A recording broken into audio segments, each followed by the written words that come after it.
I love you. You know, I ain't got shit to start, honestly, for Peter Pan because, dude, this one fucked me up. Yeah. I don't remember watching this as a kid. I know I watched it as a kid, but when I was watching it this time around, there were beats that I remembered, and then there were massive moments throughout the entire thing where I'm like, this is part of the story? Yeah. I just totally blanked a lot of this whole film. I know I'd watched it as a kid, but I don't remember This one definitely opens up with one of those Disney Plus placards. Hey, this is inappropriate. There's something in this film that's inappropriate, but this one was like so much of the film. I was so surprised. Yeah, so let's talk about it. I am the Green Traveler from Gorsh. And I am the Faceless Leon. I love potatoes. So welcome to the show, Potatoes. This is a podcast about movies and TV, and we're doing our Disney playlist, Peter Pan. Yep, we're finally at Peter. 1953. We're in the Silver Age. I'm assuming and really hoping that this is one of the lower points of even the lowest point of the Silver Age. I'm hoping when we get to the end of the age, hope so. We can call this one the worst because... Wow, I did not realize how much I would hate Peter Pan.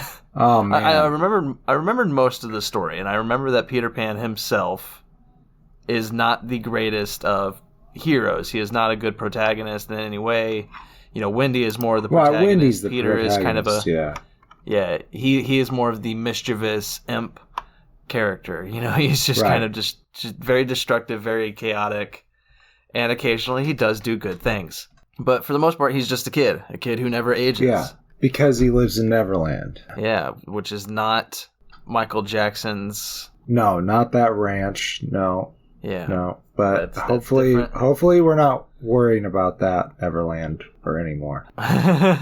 Yeah. Anyhow, this Neverland, wow, if you don't remember watching this as a kid, Neverland is fucked.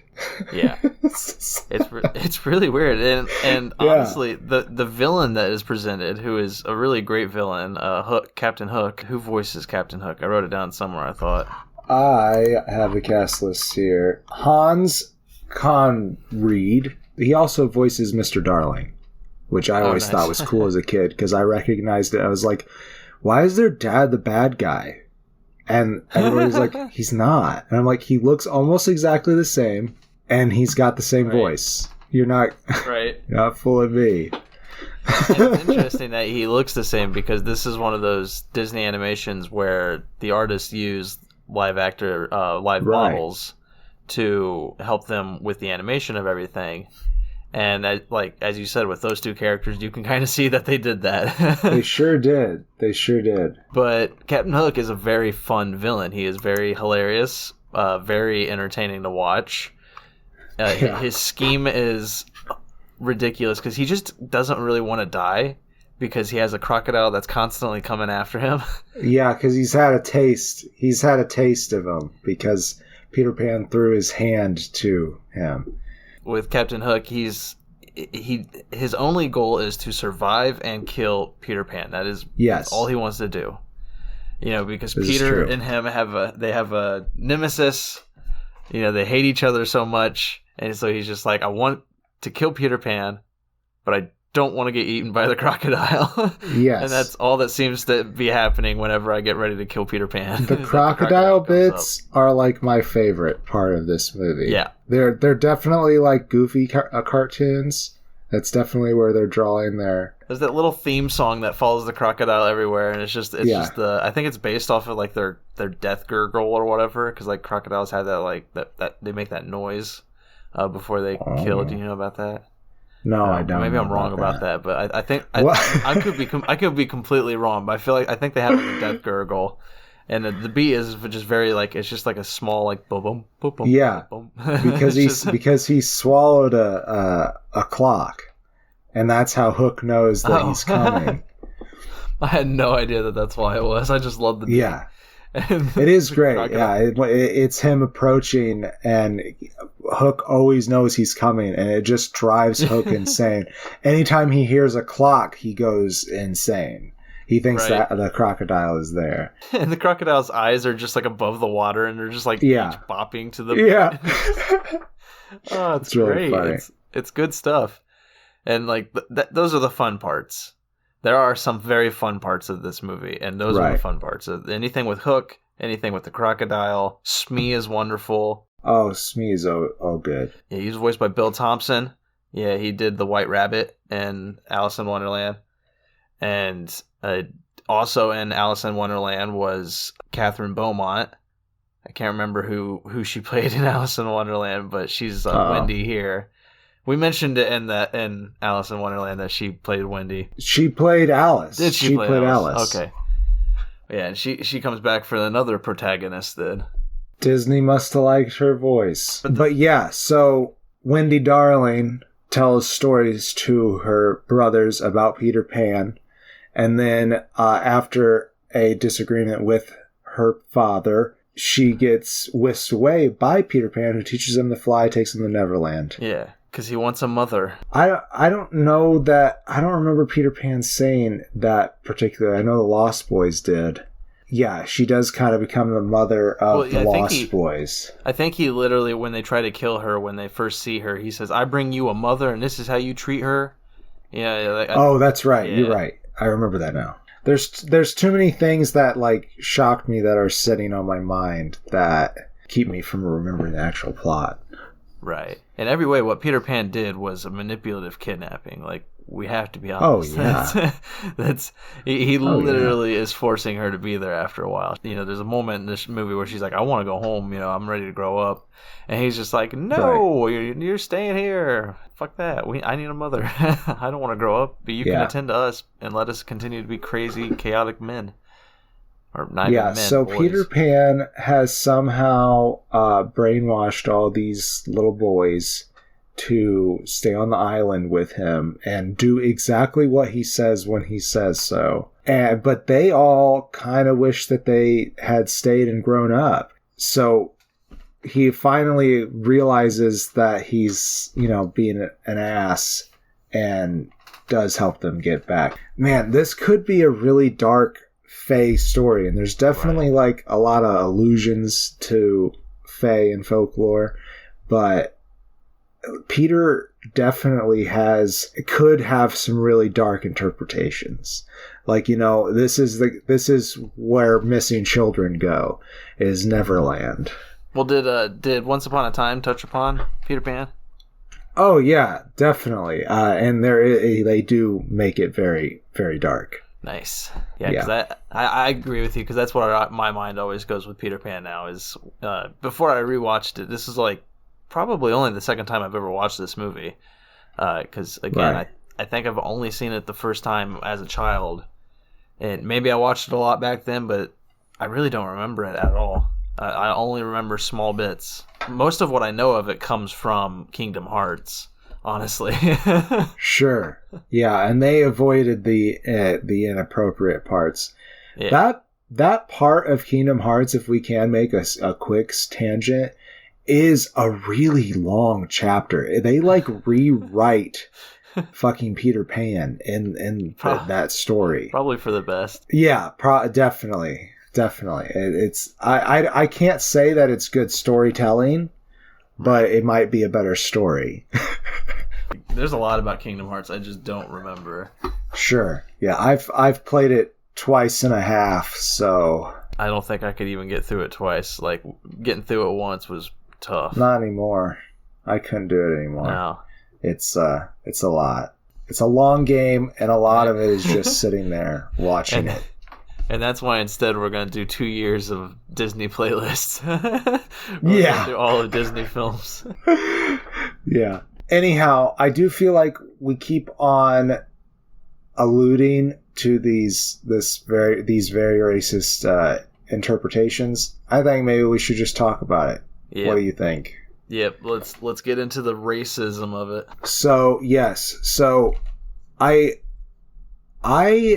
would honestly feel weird about calling these individuals, Native Americans, they are very highly characterized interpretation of Native Americans. Yeah. But they're so offensive that I don't feel comfortable with that. And they're native to Neverland. Did they have a tribe name? I can't remember if they were even given a tribe name. They might have been called the Blackfeet by Michael, I believe is the middle child, Wendy's younger brother. No, John is the middle one. I don't fucking remember. Whatever. There's two brothers. One's very young. One is like an studious type character, and he's very intrigued by the way of life of the natives. I guess that's fair. It's just so bad. Yeah, I don't know what to say. I don't really want to describe it. It's just over and over again, and then there's a whole number about it. Yeah, I think the easiest way to describe it is if you think of the old Hollywood films and how they portray Native Americans, that's precisely what Disney does here. You know, the color of skin they use is very, very red. The vocalizations they make are very Hollywoodized. You know, it's like, I mean, I know the Indians did have a war chant, but what we know the war chant as, that's totally fabricated. Yeah. Yeah. There's too much to go into with it, but everything they put up was very Hollywood stereotyped. Oh yes, and definitely. It is awful. It's all to get a laugh from the audience, but it's like these are people that, like, even in this time period and even today, that our country is horribly mistreating the people in our country horribly mistreat. And it's just very, it's vulgar. I'll call it that, because it really is. And I recall watching this as a kid, though, I have to say, taking a step back, I recall watching this as a kid and really enjoying that part of the movie. Yeah. Well, I mean, it's presented as entertainment. Like, as you said, it's trying to get a laugh. So a kid, not realizing that is inappropriate, will find it funny. And it will ingrain in their ideas that that's an okay thing. Yeah. And I think one thing that really drew me into that scene as a kid was the voice of Chief, voiced by Candido. It is such an interesting voice. But that does not make all the terrible things that come out of their mouth interesting. It just makes it's still cruel and gross. Especially to have a whole song focusing on the stereotype. It's just, woof. I did not remember any of this as a kid. I remember looking back on it and remembering that the number probably had some racist allusions to it, but it's not even like alluded to. It is just up front. Oh yeah, really gross. Very obvious. And you know, when I started that movie and they put that placard up about, you know, it's like there are some stereotypical racism issues, blah blah blah. This is, you know, a bad thing in the past. I was like, really? What was it? Because I've never read the play. It's based off a play by J.M. Barrie. Never read it, never seen it. Seen this movie only once. You know, I don't know a lot about Peter Pan aside from, you know, the Kingdom Hearts shit. So when that popped up, I was like, really? I can't remember what was wrong about this, because I don't remember watching it. I was going through all of the pirate stuff, and I was like, did something happen with the pirates? Oh, you completely forgot about the natives in general. Yeah, I forgot. Is what you mean. Practically everything that was not Captain Hook and Peter Pan. And so when all of this happened, I was just freaking shocked. I was like, oh my God, Disney. Like, I did not remember any of this, and it astonished me. I know that I have seen a recording of an old Broadway production, but I do not recall anything with that part of it. Because I've seen that fewer times, and probably just as long ago as when I've seen Peter Pan. So I can't speak to whether or not this is in the play or not. I don't know if the movie is a direct translation of the play. I don't know either. I know it went through a lot of rewrites. Disney, again, he wanted to make Peter Pan a long time ago. He was going to make it right after Snow White. but because of copyright issues, he couldn't have it until 1939 when he bought it at an auction or something like that. Wow. So he finally got the rights. Wow. And then it took him like 14 more years to get a script that he liked because he thought the characters were too dark. Because, you know, it's not a... Wow. He wanted characters more like Snow White, more peaceful and bright and hopeful and everything. And Peter Pan, he's not that.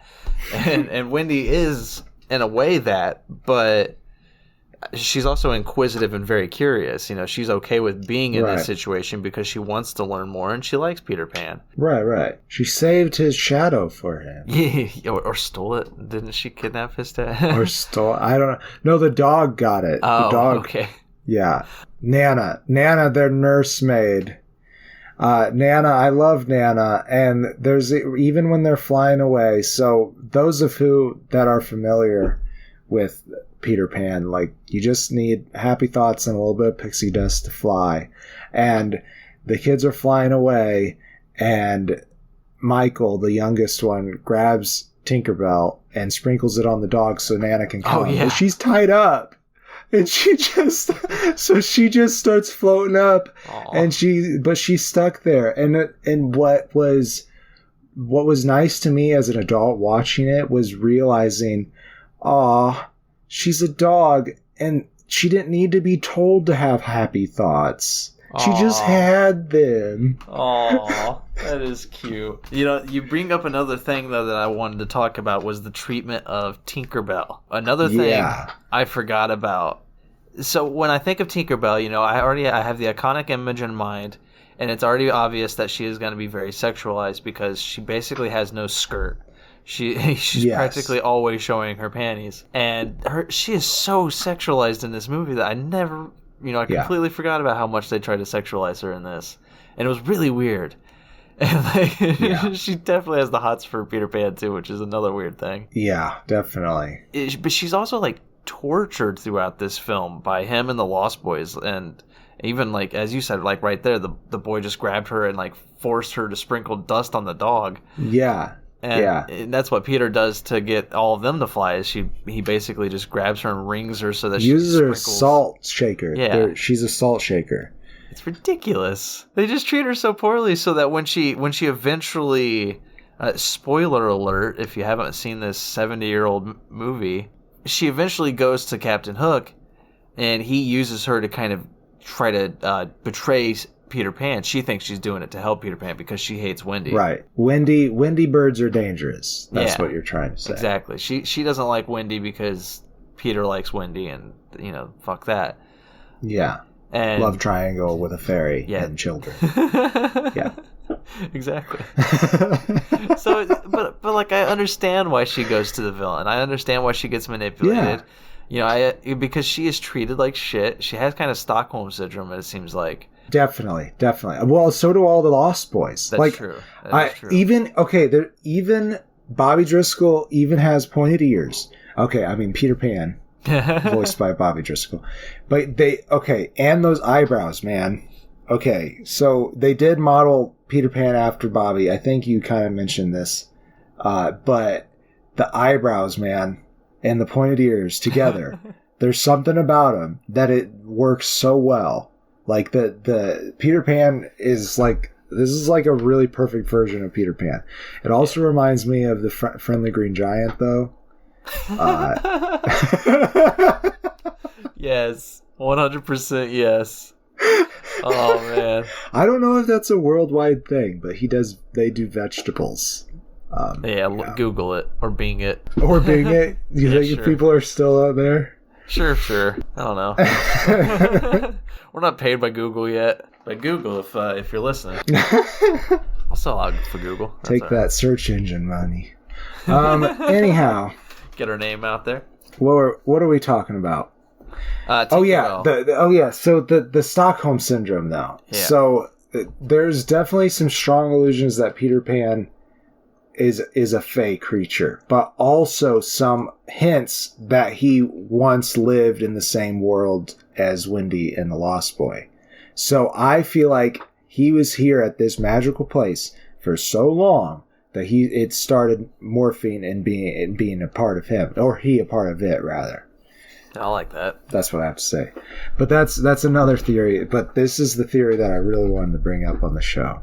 There's a part in the native camp scene where they had all the Lost Boys tied up, and the chief says to them that he's not going to let them go like they usually do. So they have like a game going on with the native tribe and the Lost Boys that they will play fight, and whoever loses gets tied up for a little bit, and then they get released. But his part of the plot is that Hook kidnapped Tiger Lily, the chief's daughter. Right, I forgot about that. But because everything else about that entire scene is so just so Yeah. But anyhow, I have a theory that the pirates, the natives, and the Lost Boys had this pact for centuries, if anything, because I don't think anybody ages at Neverland. Right. And the pact was, hey, we're going to all share this paradise together and have fun and games by having fake battles and stuff, because that's all we've ever wanted to do. And, the pirates would probably, take off and do pirating things and then come back. Go sailing, sink some shanties. Yeah, that's right. Do some raiding. And come back and what would they raid? Play with make-believes with these children. Well, I feel like they can.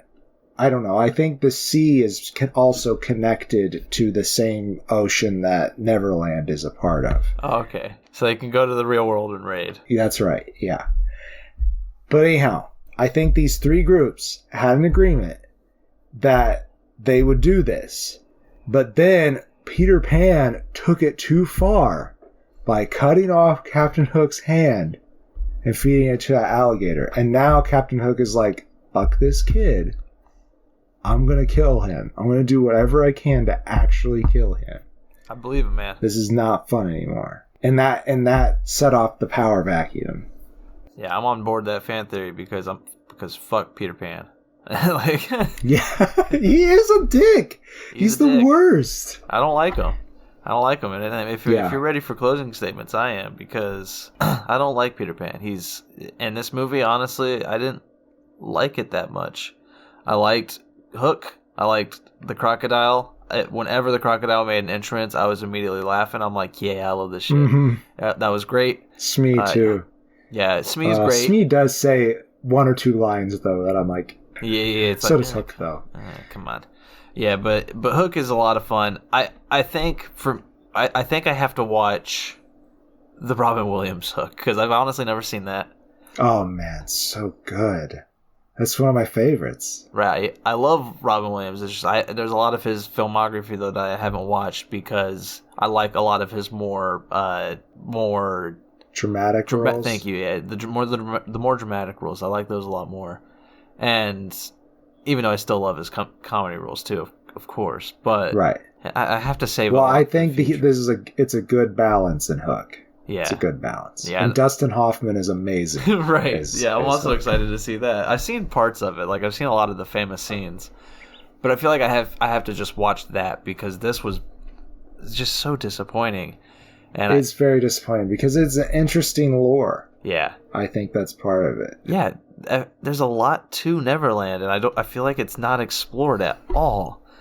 And so even though it's got an interesting villain, I feel sad for the villain. I feel sad for Tinkerbell, and I give it a 1.5 stars. I know that's gonna kind of be shocking, I think, to some Disney loyalists. Yeah, but yeah, it's really offensive.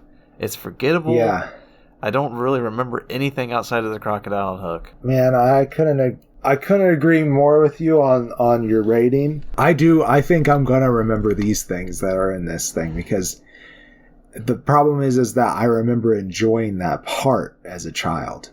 Yeah. And it's like, oh my God, this is something that I grew up with, that I was just so desensitized to that I didn't even notice it. Yeah. It negatively influenced you. Yeah, exactly. But I really feel pretty passionately about, what our country has done to the native peoples here. but I also don't know what to do about it as an individual. But anyhow, closing statement for this movie that upset me is that it's a half a face movie. You don't have to watch this movie. There's so many interpretations of Peter Pan. Go watch them. Yeah. And there's even a sequel to this movie that I recall being enjoyable. It's the same Peter Pan, except for the voice actor. I'm sure that's a different voice actor because it was made much later. But it's still, I really like the look of Peter Pan. Right. That's the one thing that I wish we had more with, which is nice that we have that sequel. But you don't have to watch this movie. That's what I want to say about it. Half a face movie. Agree wholeheartedly. Sadly, again, I forgot to look up what the next episode or the next movie is in the Disney playlist. I want to say it might be Sword and Stone. Maybe it's one. I think it's Lady and the Tramp. Oh, that might be it. Yeah. Yeah. It's the Silver Age. I'm still looking forward to it. This was a disappointment, but I'm still excited. It's still gonna be good from here. Yeah. We're not back in the war era. No. I'm not thinking that way. I just started vacation. We're looking happy for the next week. Good. Yeah. I am gonna go. That's another thing. Been fully vaccinated now. Same here. Well, I've had both my shots anyways. I still have a little bit of time. Yeah. But I'm peachy. I am excited to go and visit people. Still being safe. It's not over, people. Especially if you haven't gotten your vaccine. It's not over. Be careful out there.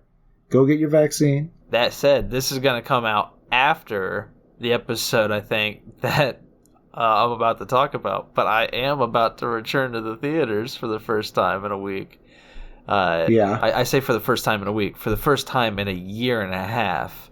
But in a week, I'm going to go to the theaters again. And I'm really fucking excited. It's going to be really, really interesting because I'm going to walk in there, I'm going to get my giant drink, and I'm going to sit down, and I'm going to get annoyed at everybody in the audience with me. And I'm going to be like, why did I fucking miss this? Like, I can watch this shit on my couch. I can watch it on my couch now. Why do I want this experience again? All these people are chomping at their fucking popcorn. I'm going to be so pissed off. Well... All right. I think that's our show, man. It is our show. I've been the Green Traveler. And I am the Faceless Leon. Safe travels.